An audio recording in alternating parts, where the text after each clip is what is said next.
Hello and welcome everyone to another episode of Aligned. Erin here, and today I am so excited to introduce you to our guest.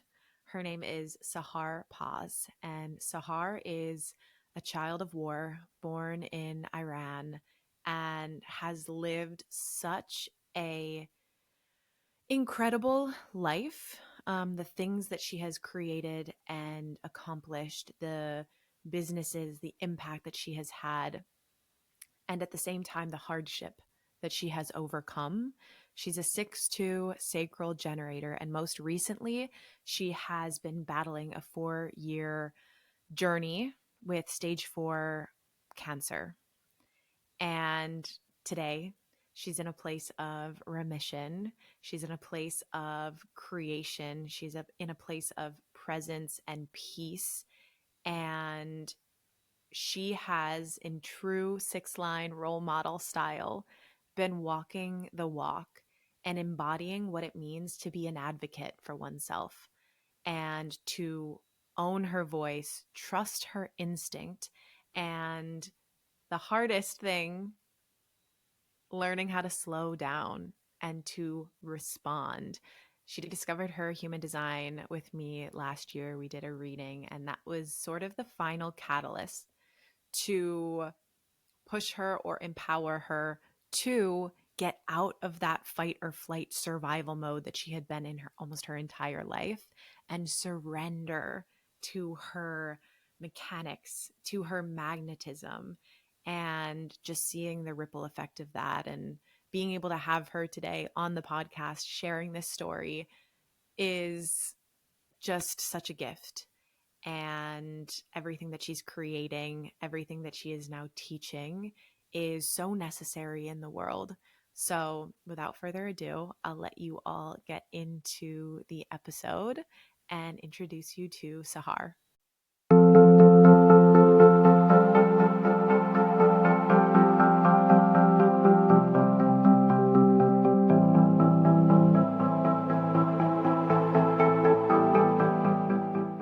Let's chitty chat.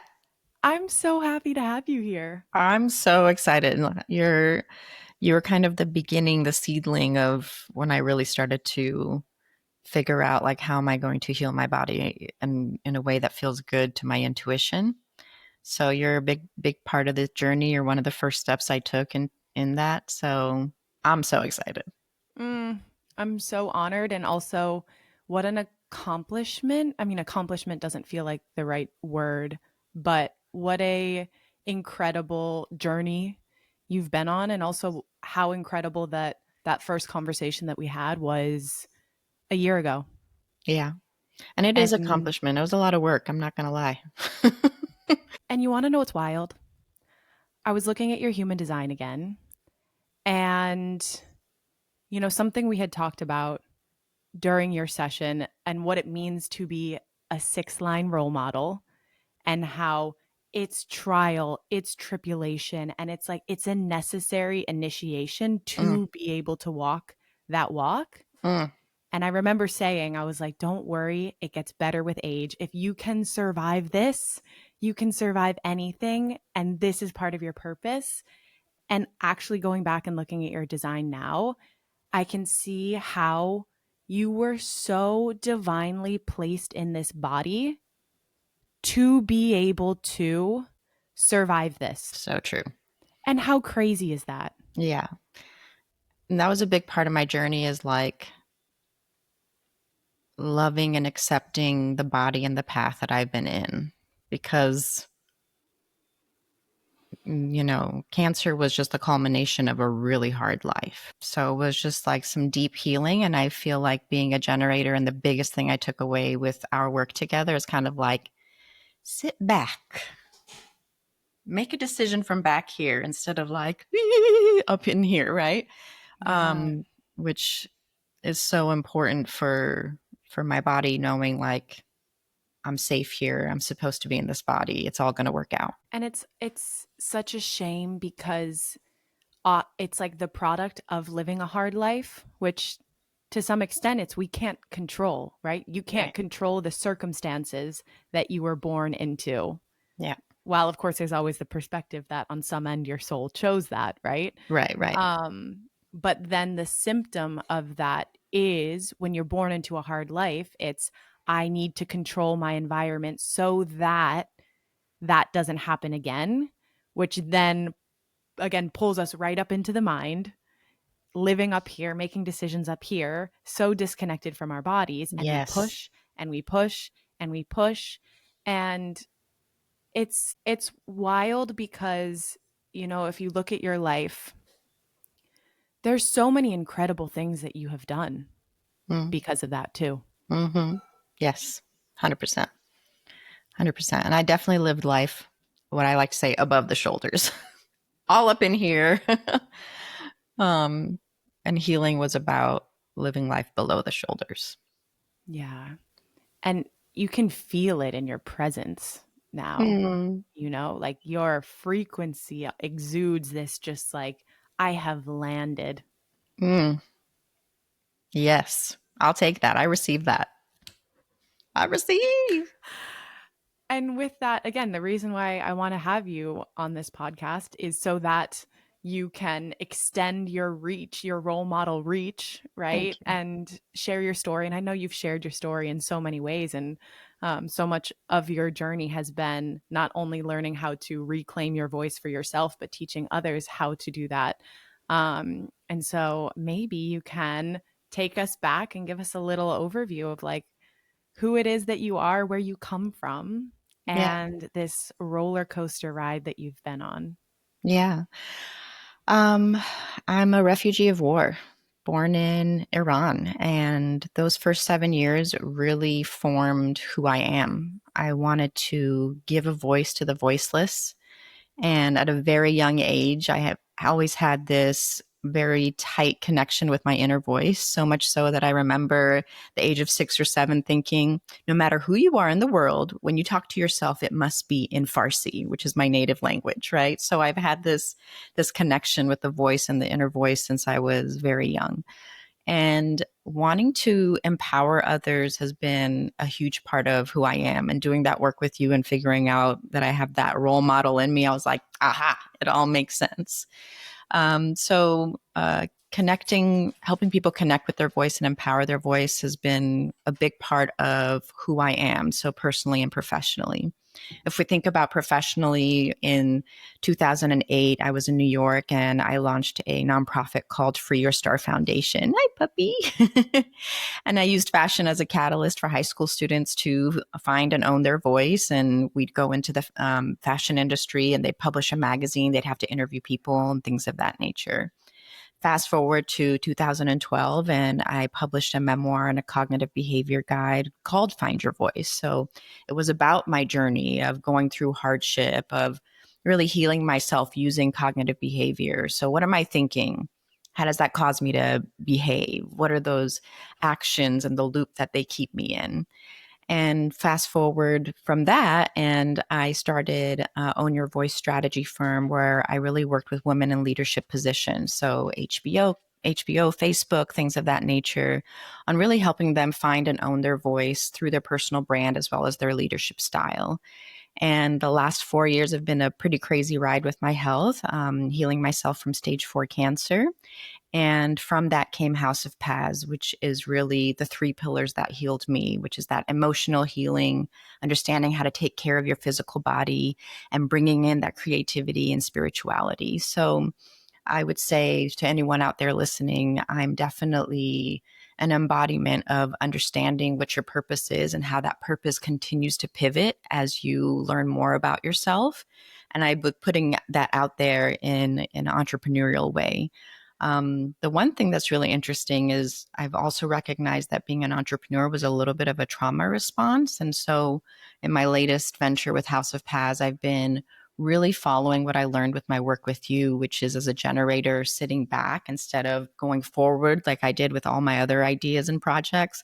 I'm leaning back, I'm taking my time, I'm letting things come to me. And it's a lot less of a trauma response or fight or flight. So there's so much of what I've learned from you woven into this new era of Sahar Paz. Yeah, it's like a nervous system recalibration. And it is hard because, like you said, you're a child of war, and naturally you're going to develop that grit, Mm, right? Of I'm going to do whatever it takes to survive. mm-hmm. And encoded within you, and you're like, you have a defined spleen, and that's that primitive, primal, instinctive survival center. Like, you have that sense within you, that Yeah. instinct within you of what you need to survive. And it connects directly to your throat Mm, through the gate of the now. mm. And this is also something I'm curious about within your healing journey, is how that showed up, because that's that instinct that instantly in the now knows, is something healthy for me or is it not?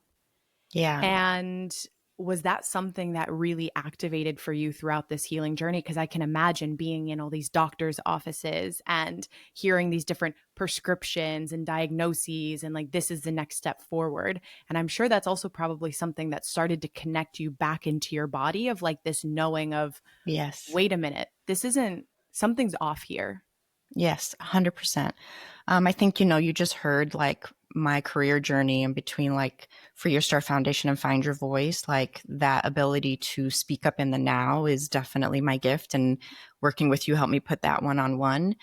And in the doctor's office, I would react very instantly, so much so that my doctors would say, are you a healthcare professional? Like, do you work in healthcare? And so I think some of that is that channel that I have, and it's also mixed in with Own Your Voice. I work with a lot of healthcare professionals. So since 2018, I've been helping put healthcare terms into layman's terms. So a big piece of me is now leaning into patient advocacy because I realize that a lot of people don't speak up and don't have that instant connection of like, this feels right, this doesn't, especially when you have a diagnosis, or even if you don't have a diagnosis, when you're in a doctor's office, it can be pretty overwhelming, right? Sensory overload in a sense. You're trying to listen to everything they're saying. There's this kind of line of respect that you've gone to school for this, you know about the body. Who am I to kind of maybe interject or ask or say no? So it was huge in my journey. And in the beginning, even though I was asking the questions and had some doubt about some of the standard, what they call the gold standard of care. So it's a typical treatment plan that's kind of a little bit cookie cutter. And as a patient advocate, I really want to have this, what we call right sizing treatment. So even though I felt it come up and I would ask questions about it, I wasn't listening to it. And I was still moving forward with, let's go ahead and do chemo or the radiation or things of that nature that didn't really work for me in the long run. I'm not saying they won't work for everybody. It's, every body and every DNA is different. So all in all, it came up for me. The first 2 years, I didn't listen to it so much, but the way it presented itself had my doctor saying like, wow, like, do you work in healthcare? Or the time when chemo wasn't working for me and I kept asking for scans and they did the scans and they were like, you were right. Like, you know your body really well. So it did show up. It has shown up, and I'm so thankful for it. Wow, that's incredible. And then, yeah, you really went more that holistic route for the latter portion of your Hmm. healing, right? And that's where you Hmm. saw so much movement or momentum, right? Yeah, it got a little worse before it got better. And I'll say a lot of that is um, in my mindset. Am I doing the right thing? Is this going to work for my body? Is this the right decision? So there was a little bit of a dip until I walked into get a second opinion into a hospital, and I was told you have 2 to 5 years left to live, and that's when everything in my body, it was a clear no. Like, that's not my story. I'm not going to come here and get treatment because that's the narrative we're pushing, is that I'm fighting for my life. And that's when I really dove into meditation and understanding how that mind and heart coherence or alignment can really help change the epigenetics of my body. So um, the later half, the last 2 years, was more non toxic treatments and things of that nature. But it got a little worse before it got better because I had to relearn in my mind that I can believe this, that I Yeah. can trust my body, Yeah. So it was quite a journey. It all comes down to belief. Everything. And this is, our healthcare system. Yeah, it excels in some places, is necessary in some places, but it really fails us in others. And to Mhm. be providing, again, a diagnosis, to be able to be coming to people and saying you have 2 to 5 years, it's a death sentence. Yeah. You're going to some place to heal and you're being given a death sentence. Yeah. And that is more powerful than anything else. And that's going to trump anything that you're putting into your body. Exactly. And the more we learn, again, how to connect to ourselves and understand our belief system and what formed those belief systems, and that at the end of the day, the brain is neuroplastic. Like, it is malleable. We have control Yes. over how this computer works up here. And how empowering is that? Yes. And that's what I 100%. love about human design is it really is just a system to tell you, like, you are everything. And Mhm. there's we have a mind and we have a body, and those two things aren't really in balance most of the time. But guess what? Here are some tools to help you put yourself back in the right authority and start trusting yourself. Yes. Yes. That trust is a big, big piece. And I think when you are going through this experience we called life, whether it's a healthcare professional or a romantic relationship or relationships with your friends, like understanding those beliefs and those narratives that are put on you are so important for your happiness, for your health, for your wealth. And so that was a big, I switched treatment teams so many times. Like I was told things like do chemo or die, or we're going to retire together. And I'm thinking, I'm not going to be in here 20 more years with you. Like it was a doctor that I'm in my mid 40s of the same age as me. So these narratives, these beliefs are so important. And even when I started going the more holistic route, like my close friend group was terrified. They didn't let me know they were terrified. They let me know now after I've healed, but they were like, we were so scared. Like, we're like, is this going to work? And they thought, well, if anyone can pull it off, it's Sahar. Like, you've never lived a traditional life. So, but I was really grateful, very grateful that they didn't let me know their fears and things of that nature. So I think understanding our beliefs and other people's beliefs and how that could interject with what we're really feeling and what our intuition is telling us is core to having a good life. Yeah. It's that conviction, like just unwavering conviction. Mm, mm-hmm. Incredible. And so, what would you say was kind of the biggest challenge for you as you started down that holistic path? Like, what did you really have to battle with within yourself? I had to choose change multiple times a day. That's the most challenging part, right? So you can imagine when someone tells you that you've got a time limit on your life, what kind of fear that puts in your being. And that would come up so many different times, and I would just say, I choose change. So I think the hard part is those small moments in the day where your subconscious is trying to come back to its old pattern, right? So that the neuroplasticity we talked about, like this muscle up here, ooh, she's stubborn, right? And then find your voice. I ask people to name the different voices they have. So fearful Fran. We've all heard of the negative Nancy's, but I got a bunch of Mhm. other ones. Fearful Yep. Fran, angry Angela, and I'm shouting them out so I could like separate myself from them. But it was really being able to tune in when that would pop up in my day to day and acknowledging and listening, but most of all in this confident, convicted voice of like, I choose change. This will not be my future. I am healing all the me's. So in those times, other than just having this mantra of I choose change, there was these visualizations I would have of me and at certain age ranges. And I'm picking her up and I'm talking to her and I'm letting her know like she's safe. I'm letting her know, hey, life from here on out's going to be pretty hard, but I got you. I'm going to take care of you.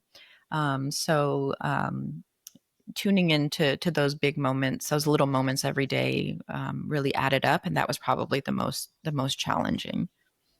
Yeah.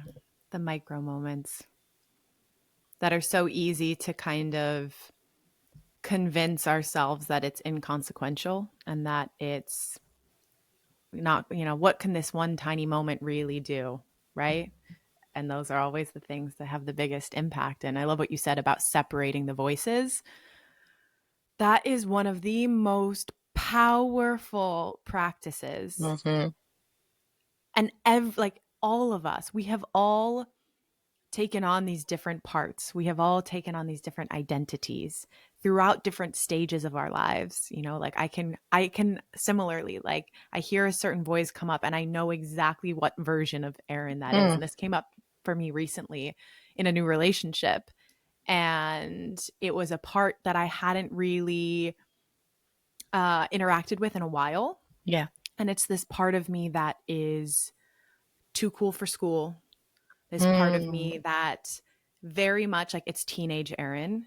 And teenage Erin was witty, but like witty as a learned trait because if I could be witty, if I could be sharp, if I could just kind of like push people, like push things in people's faces, like they couldn't touch me, yeah. especially when it came to like intimate relationships. I Hmm. didn't want people to get close to me because that for me was just too much, too scary, too vulnerable. I can't do that. Yeah. And with this new relationship that was going really, really well, and I was feeling so seen, so held, so supported in ways I had never felt in a partnership before.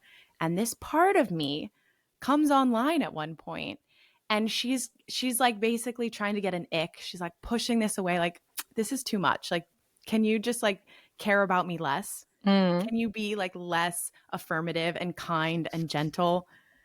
And to be able to just zoom out mm, and see like Erin, teenager Erin, not me and myself, because I also identified with that. Like that was who I was. I was like, that's Erin. Like, sorry, back when I yeah. was younger.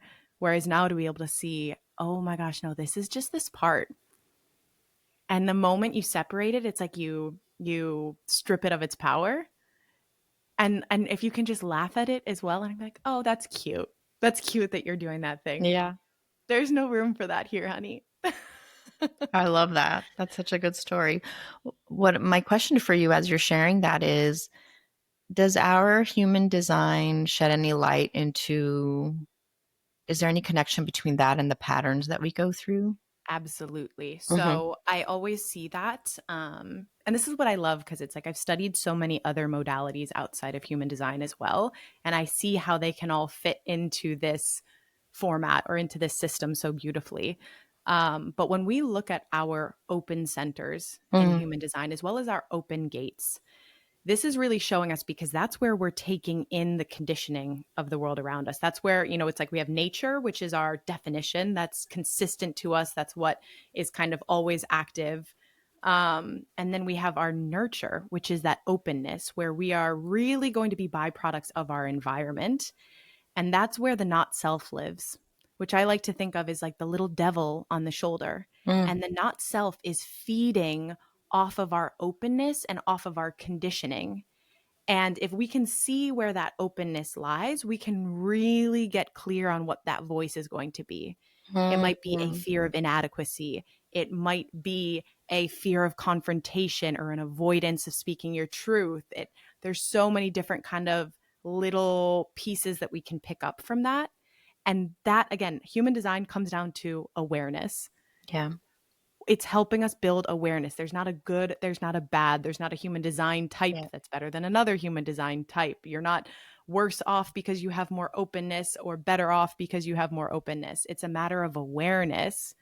And we're all kind of needing to train ourselves to understand what is my voice coming from my intuition, coming from my body versus what's coming from something outside of me, what's coming from the not self, that Mm, mm, distraction, the mind, and then we can start to navigate life in so much more, again, of a relaxed way of like, let me just take a step back and sit and get comfortable with the knowing of like, oh, I don't have to force, I don't have to push, I don't have to hustle in Yeah. this way because I know what's right for me. Yeah.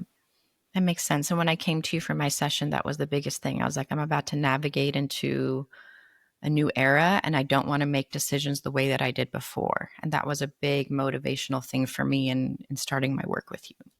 Yeah. And so how has your relationship with your intuition and like your gut, that knowing that Oof. sacral expansion, how has that shifted? I got her on speed dial. It's great. It's great. I'm like, oh, we don't really have speed dial anymore. But yeah, her and I we're tight and it saved so much time and so much energy. And, I have trusted myself so much more through this journey. And so when you're not wasting your time on the doubt and the shame and is this right? And, you know, what will others think and how will it affect others? It's just, it honestly has allowed me to put my energy where it's important, which is prioritizing my health and continuing to heal and then sharing my wisdom with the world, right? So that's the byproduct of being in touch with my intuition and knowing it and trusting it and not questioning it. Do I still sleep on it or take some time and make sure? Like, yes. But overall, now, like, her voice is so clear to me. Um, and I'm so grateful. Yeah. And now with House of Paz, how has that kind of come to fruition? And also, how has, because I'm sure your creative capacity has expanded so much So much. by getting more in tune with yourself, your body, your intuition, and all of that, and now birthing this child, this baby. Um, how has that process been for you? House of Paz would not have come if I didn't allow myself to stop producing those first 2, 3 years. So which was very much against the fight or flight survival mode Sahar that came to be from her life experiences. So the idea came to me about, 2 years ago. And it's the first time again that I really sat back. I thought about it. I let it expand. I kept it with myself.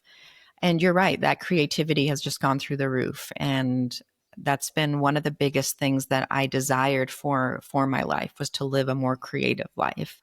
It's so much more fulfilling and so much more joy and heart centered. And it's been beautiful creating. I've been an entrepreneur since I was 13, but this is the first time that it's coming from a place where like I'm not clenched, jaw clenched, brain clenched, gut clenched, booty clenched. I'm like at ease and flow and fun. And it really feels like my purpose and my dharma. And being able to put House of Paz into practice before I launched it with people who were really focused on their wellness. Some were cancer patients, some were PCOS, some people just didn't want to get diagnosed with anything. And being able to share with them what I've learned along the journey and seeing this incredible feedback just let me know like I'm on the right path. So it's been so fulfilling and so rewarding and so fun. And I think that's what a lot of us want from our life, right? To feel that ease and flow. I've heard that before, but I didn't really understand it. Or even when you told me like you need to sit back and let things come to you and you make the decisions, I was like, how is that going to happen? Like it didn't make sense to me. But I was like, just feel it out, feel it out. So it's been a beautiful journey and it's just beginning and I'm excited for what is to come. That's beautiful. Yeah, and I always say this with anyone who has a 6 in their profile, like you can't teach, you can't share until you have lived it. Mm, Like that's the path of the role model. That's the Buddha, right? Like you have to have integrated it and experienced it.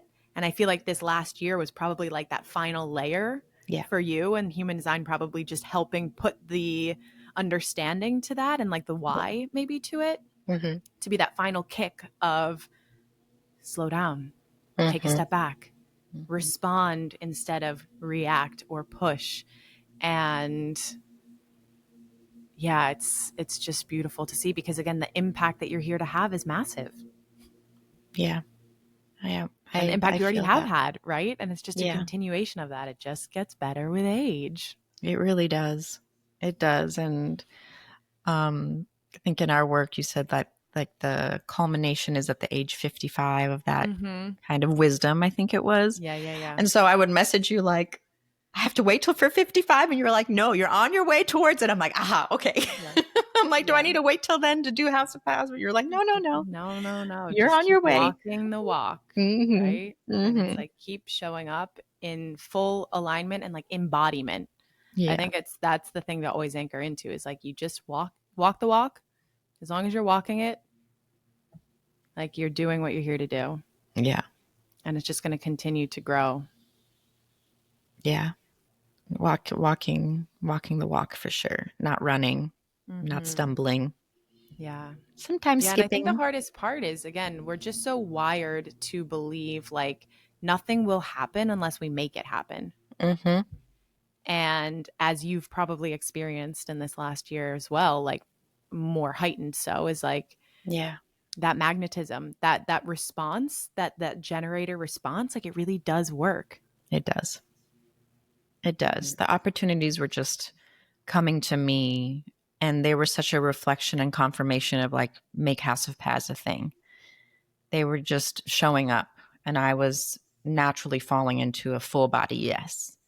So it is, and so for anyone out there that's like doing the work and wondering like how do you sit back and make that decision? It just almost seems and feels impossible in your mind, and you won't know unless you sit with it. And I think for me, sometimes they were baby steps of what would I have done before? Like, what would have been my natural reaction? How would I have moved or pushed this forward? How can I tweak that and make it different this time? And so it comes back to those small little decisions and small ways of catching yourself in the pattern and coming back to how can I make this a little bit different?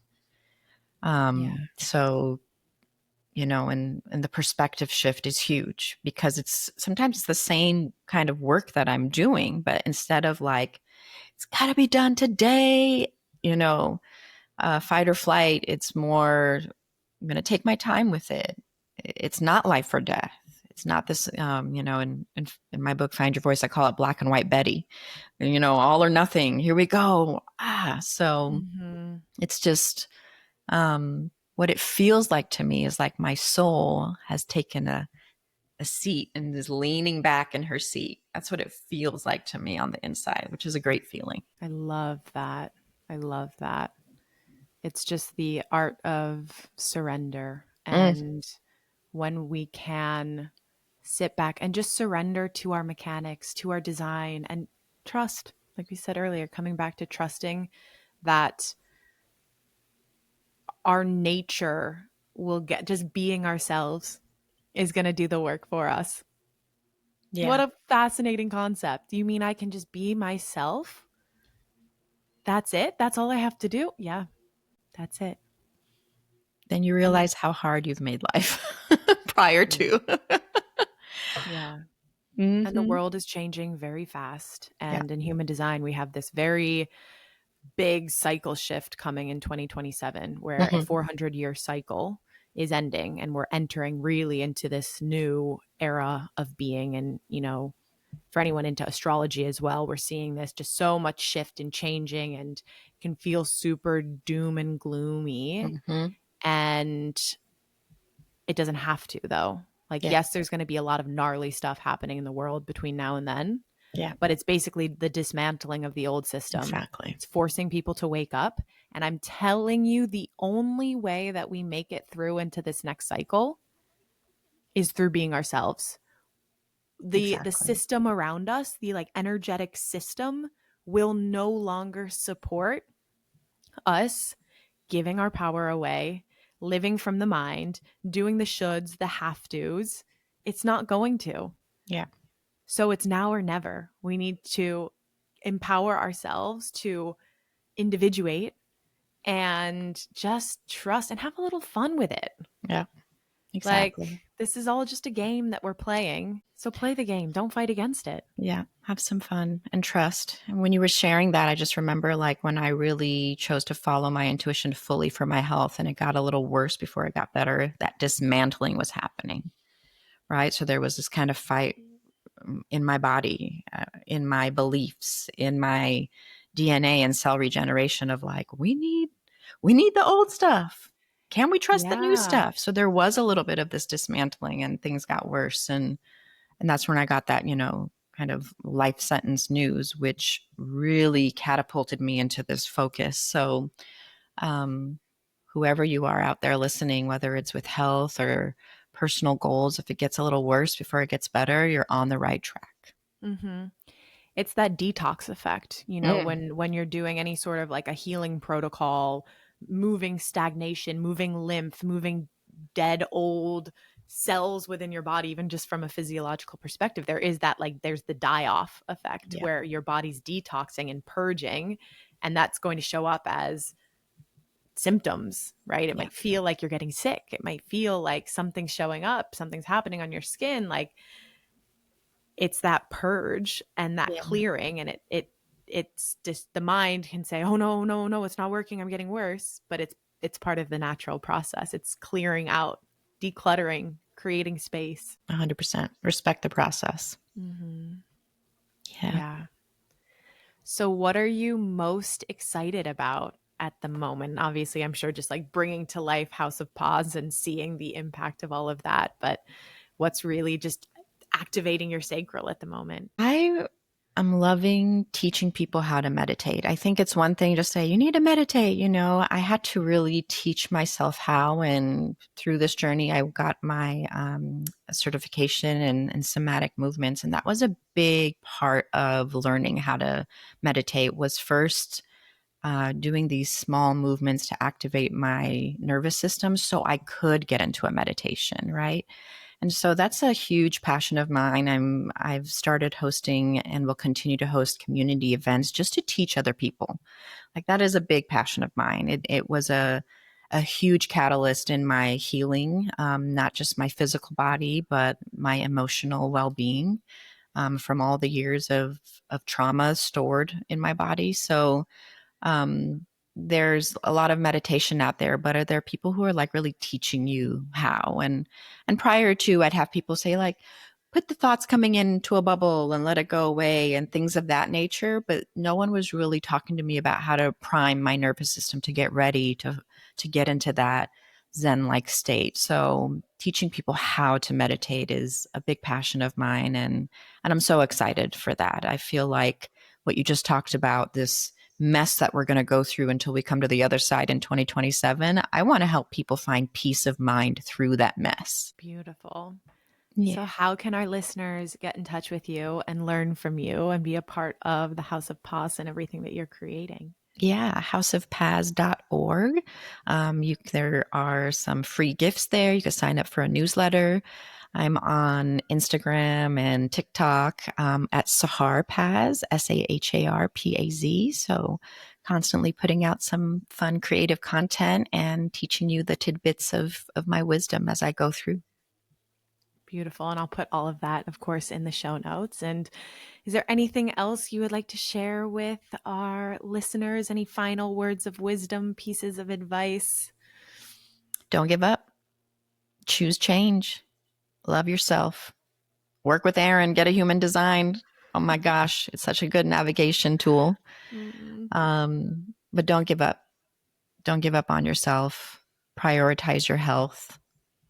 It's not selfish to put yourself number one. And you'll find that your love, your creativity, your potential, all that will expand.